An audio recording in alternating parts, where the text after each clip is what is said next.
Ladies and gentlemen, welcome back to Anything Blows. My name's Andrew Dika, and a man who I've been since last December, Smithson. Smithson, how you doing? All good, mate. Thank you. We had a great podcast the other night. It's now released. Go check that out. And we got you for an interview today.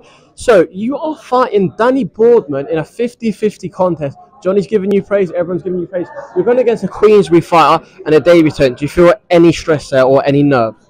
Not so much like the stress. It's obviously you want the nerves. It's a fight at the end of the day. No matter who it is, there's always going to be nerves. I know it's a tough test, but that's what I want. I always want the toughest test. I don't want a easy route or to fight like 10 journeymen. Yeah, exactly. I don't want that. So I want the best test. You know, you've got a short window in boxing, and you got to make the most of it. So take these opportunities when they come. And taking options, we both have a fresh trim. Yeah, exactly. Yeah. We knew today was coming, so we had to get it in. Love that. Yeah, all for today. So you talk about that there, and look, people have gone on to the past fights. People who aren't hardcore boxing fans will see you lost your professional debut, but you avenged that loss. You're coming to win your game, and you're not a journeyman. And what we know about Johnny's contests, they're 50-50 fights. There's no home corner. There's no away corner. You're both treated the same. Do you feel like you're the underdog in this fight, or do you feel like it's level playing field because you're more experienced? No, I probably would. I've always got that sort of underdog mentality anyway. You have to train as if every fight is, sort of a hard fight. You know, it is. At the end of the day, you don't know what could happen in the ring when you get in there. So you've got to prepare like you're the underdog, even if you're a world champion, I think. But look, he's a Queensbury prospect. It's a debut. He's a decorated amateur, so I'm expecting a hard fight. And the last person to defeat a Queensbury prospect was Remy Scholar.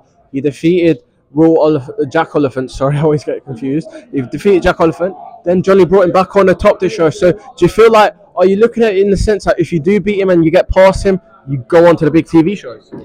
Yeah, I mean, I just take it one fight at a time, see what gets offered after. You know, there could be multiple opportunities after. I just always assess what's the best one, the toughest test for me to test myself, and then I just go from there.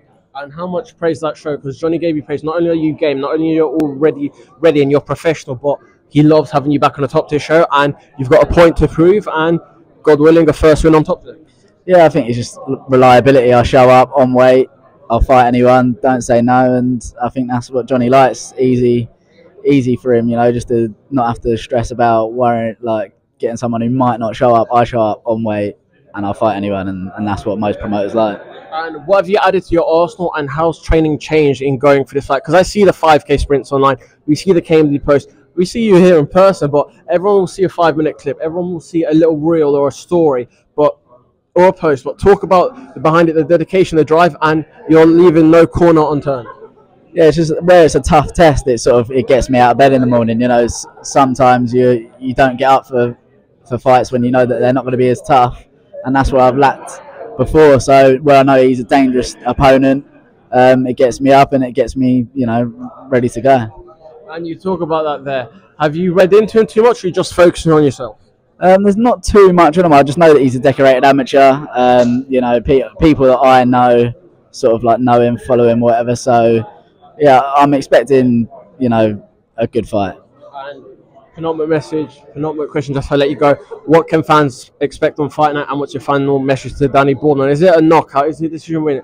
Is it just for him to have his best game and come for it, or do you both want to come for it, or is it by any means necessarily just having your hand raised by the end of the night? Yeah, it's always by any means necessary. You can't really predict, but I'm expecting a hard fight. I think it'd be a good one for the people coming to watch and support. But yeah, I mean, I'm going to bring my best, and he's obviously going to want to impress. He's a Queensbury debutant who's making his debut on a different show, so he's going to want to impress for when he goes on to the next Queensbury show. So yeah, I think we're both going to bring it, and I hope it's going to be a great fight. Is it a 4-rounder or a 6? It's a 4-rounder. 4-rounder, and do you intend it going the 4? I hope it doesn't, but we'll see. Anything can happen. Smithson, just to let you go, what's the final message to not only Johnny Clark having praise, but again, fighting on Dazn?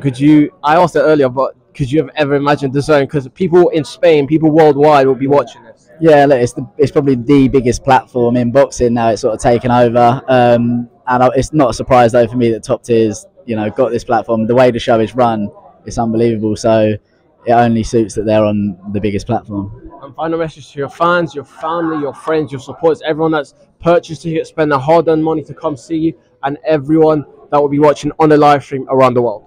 just thank you for the ongoing support. It's what we do it for. At the end of the day, we wouldn't fight in a empty arena. So thank you for tuning in and buying tickets. Ladies and gentlemen, Louis Smithson, all the best, September 7th. Thank you, mate.